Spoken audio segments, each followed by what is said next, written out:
नमस्ते दोस्तों, स्वागत है आप सभी का आपके अपने चैनल साइबर सिपाही में। इस वीडियो को अंत तक जरूर देखिएगा या फिर इस वीडियो को यहीं पे स्टॉप कर दीजिए, आगे बिल्कुल मत देखिए। फोन की घंटी बजती है, इधर से आवाज आती है सलाम वालेकुम भाईजान। यहां से बोला जाता है वालेकुम अस्सलाम। कैसे हो असलम? भाईजान मैं एकदम खैरियत से, आप कैसे हैं? ये कहता है मैं भी खैरियत में हूं। असलम पूछता है कि भाईजान क्या लेके आऊं आपके लिए? चिकन बिरयानी, मटन बिरयानी, कोरमा या कोई पान बीड़ी सिगरेट या फिर कोई और बड़ा सामान? बताओ क्या लेके आना है। यहां से आवाज आती है असलम मेरी बात को बहुत ध्यान से सुनो, मुझे तुमसे कोई खास चीज चाहिए। असलम अपने फोन को छाती पे रगड़ के एक बार साफ करता है, फिर से कान पे लगाता है और कान पे लगा के बोलता है भाईजान बोलो क्या लेके आना है, बताओ मैं लेके आता हूं। और उसके बाद में यहां से जो डिमांड की जाती है उसकी कल्पना असलम ने भी नहीं की थी और उसकी कल्पना टेक्निकल सर्विलेंस टीम ने भी नहीं की थी। जो इस कॉल को इंटरसेप्ट कर रहे थे दिल्ली पुलिस, उन्होंने भी नहीं की थी। शाहिद, जी हां शाहिद नाम था उसका। अंत तक जुड़े रहिएगा।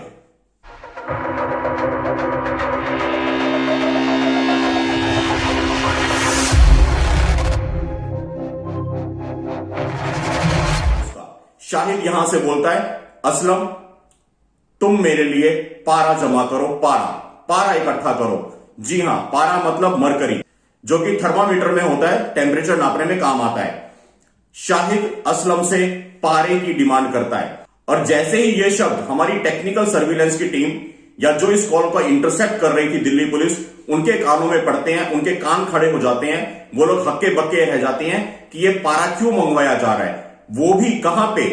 जनवरी 2021 पहला हफ्ता Tihar jail number 3 Tihar jail में जो हत्या के आरोप में, गैंग रेप के आरोप में एक कैदी वहां पे होता है शाहिद। वो अपने सहयोगी असलम को फोन करके पारा मंगवाता है। तो दोस्तों ये जो वाकया मैं आपको बता रहा हूं, ये जनवरी 2021 के पहले हफ्ते का है। देश की राजधानी दिल्ली में स्थित तिहाड़ जेल की जेल नंबर 3 में कैद है आरोपी शाहिद। और किस आरोप में बंद है वो? सामूहिक बलात्कार और बलात्कार के बाद हत्या। जिस औरत के साथ उसने बलात्कार किया, सामूहिक बलात्कार किया, उस बलात्कार के बाद में उस औरत का कत्ल भी कर दिया। और ना सिर्फ उस औरत का कत्ल किया, उसके बाद में उसके दोनों बच्चों को भी मार दिया। और बच्चों को क्यों मारा? इसलिए मारा क्योंकि दोनों बच्चों ने अपनी मां का बलात्कार होते हुए और अपनी मां का कत्ल होते हुए शाहिद को देख लिया था, तो उन दोनों बच्चों को भी मार दिया। 3 कत्ल का आरोपी, सामूहिक बलात्कार का आरोपी तिहाड़ जेल में बंद है 2015 से।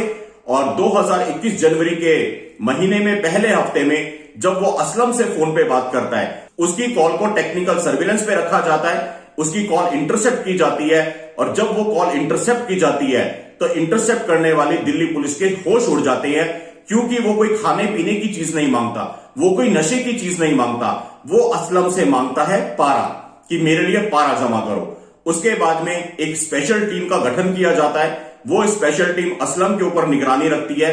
असलम ने अलग अलग मेडिकल स्टोर से जाकर के तकरीबन 100 से ज्यादा थर्मामीटर इकट्ठे किए, 100 से ज्यादा थर्मामीटर उसने खरीदे। और थर्मामीटर खरीदने के बाद में उसने इंटरनेट पे सर्च किया कि पारा कैसे निकाल सकते हैं। उसने थर्मामीटर को तोड़ के ड्रॉपर के जरिए, ड्रॉपर के माध्यम से पारा निकाल के एक इत्र की शीशी, जी हां इत्र बोले तो परफ्यूम की शीशी में वो पारा जमा करना शुरू किया। और उसके बाद में असलम को भी दिल्ली पुलिस गिरफ्तार कर लेती है। दिल्ली पुलिस असलम से सारी पूछताछ करती है। पूछताछ में यह पता चलता है, असलम बताता है कि शाहिद भाई ने उससे पारा मांगा था।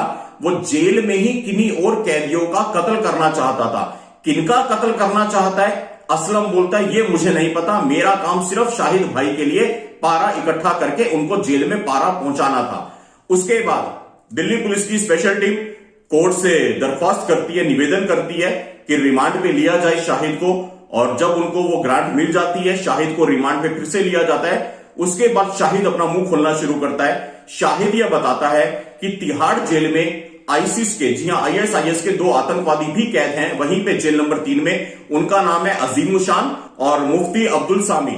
अजीमुल शान और मुफ्ती अब्दुल सामी ने शाहिद को ब्रेन वॉश किया जेल में ही। उसका ब्रेन वॉश किया गया ये बोल करके कि शाहिद इस जेल में कुछ हिंदू लोग कैद हैं। वो हिंदू किस लिए कैद किए गए हैं उन पे आरोप लगे हैं दिल्ली दंगे में शामिल होने के। उन्होंने दिल्ली में मस्जिद को नुकसान पहुंचाया है, उन्होंने दंगे में तुम्हारी कौम के, हमारी कौम के कुछ लोगों को मारा है, तो तुम्हारा यह काम बनता है, तुम्हारा दीन तुम्हें यह कहता है, वहां का पैगाम है, किताब का पैगाम है कि तुम्हें इन काफिरों का कत्ल करना चाहिए। इस तरह से अजीमो शान और मुफ्ती अब्दुल सामी जो कि आईएसआईएस के आतंकवादी हैं, जो कि 2015 और 2016 में एनआईए ने पकड़े थे और उसके बाद में उनको जेल में भेज दिया गया था। लेकिन वो दोनों आतंकवादी जेल को ही अपना ट्रेनिंग कैंप बना लेते हैं, जेल में ही आतंकवादी तैयार करने की गतिविधियां शुरू कर देते हैं। यह शाहिद का कबूलनामा है। शाहिद ने बताया कि उसके टारगेट पे अंकित, राहुल और हिमांशु, ये 3 लड़के थे जो कि तिहाड़ जेल में कैद हैं और इन तीनों पे आरोप है दिल्ली दंगे में शामिल होने का। अजीमो शान और मुफ्ती अब्दुल सामी ने शाहिद को पूरी तरह से ब्रेन वॉश करके भड़का दिया और पारे का इस्तेमाल करके कैसे उनको मारा जा सकता है यह भी समझाया। शाहिद ने खुलासा किया बाद में पुलिस के सामने कि योजना यह थी कि जेल में जब सारे कैदी इकट्ठे होंगे, एक फाइट करवाई जाएगी, आपस में कैदियों का झगड़ा करवाया जाएगा और उसी झगड़े के बीच में इन तीनों बच्चों पे, राहुल पे, अंकित पे और हिमांशु में पारा उतार दिया जाएगा उनके अंदर और पारे के माध्यम से उनकी हत्या कर दी जाएगी तिहाड़ जेल के अंदर। यह पूरी स्टोरी जब खुलकर के सामने आई, आज 5 मार्च 2021 को मैं आपके लिए यह वीडियो शूट कर रहा हूं, लेकिन शायद मैं इस वीडियो को 7 मार्च 2021 को रिलीज करूंगा, क्योंकि आप सभी साथी देख रहे हैं पिछले 5 दिनों से मैं द वायर की झूठी रिपोर्ट को कवर कर रहा हूं। जी हां, अब कनेक्शन समझिए। वायर को जो मैंने पिछले 5 दिनों में कवर किया है, वायर ने क्या किया, दिल्ली दंगों के 1 साल के बाद में एक झूठा नैरेटिव चलाने की कोशिश की है। आप लोग हमारे साइबर सिपाही के पिछले 6-7 दिन के वीडियोस देख लीजिए, आपको समझ में आ जाएगा। वायर ने दिल्ली दंगों का मास्टरमाइंड किनको बताया? उनको नहीं जिनकी छतों पे गुलेल मिली, उनको नहीं जिनकी छतों पे एसिड बम मिले, उनको नहीं जिनकी छतों पे पेट्रोल बम मिले, उनको नहीं जिनके पास में धारदार हथियार मिले, उनको नहीं जिन्होंने आईबी के ऑफिसर अंकित शर्मा को 400 बार चाकुओं से गोद गोद के मार दिया। लेकिन लायर जैसे पोर्टल ने दिल्ली दंगों का मास्टरमाइंड बताया कुछ हिंदुओं को। किनको?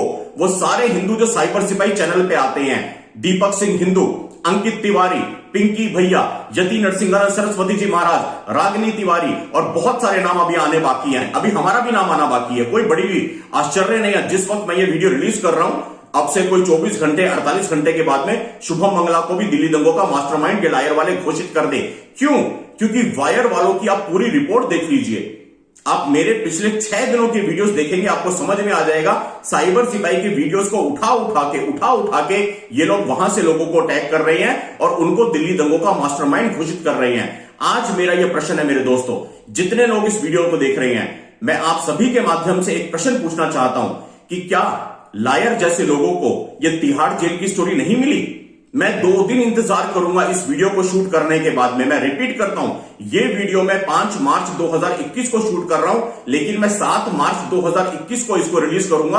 अगले 2 दिन में इंतजार करूंगा क्या लायर हो, क्विंट हो, स्क्रॉल हो, अभिसार हो, बरखा हो और ये बहुत सारे जो अपनी अपनी न्यूज एजेंसियों से धक्के मार के निकाले हुए लोग हैं, जो झूठी रिपोर्टिंग करते हुए पकड़े गए हैं। बकायदा इनको 3-3 बार शो कॉज नोटिस जारी किए गए हैं, लेकिन इन्होंने फेक प्रोपेगेंडा चलाया है। चैनल में बैठ करके इन्होंने पार्टियों का प्रचार किया है, चैनल में बैठ करके इन्होंने भारत के खिलाफ बातें की हैं और उस दोष में इनको निकाला गया। वहां से निकालने के बाद में इन्होंने अपने यूट्यूब के चैनल्स खोल लिए और आज उन चैनल्स पे पूरी तरह से झूठ परोस रही हैं।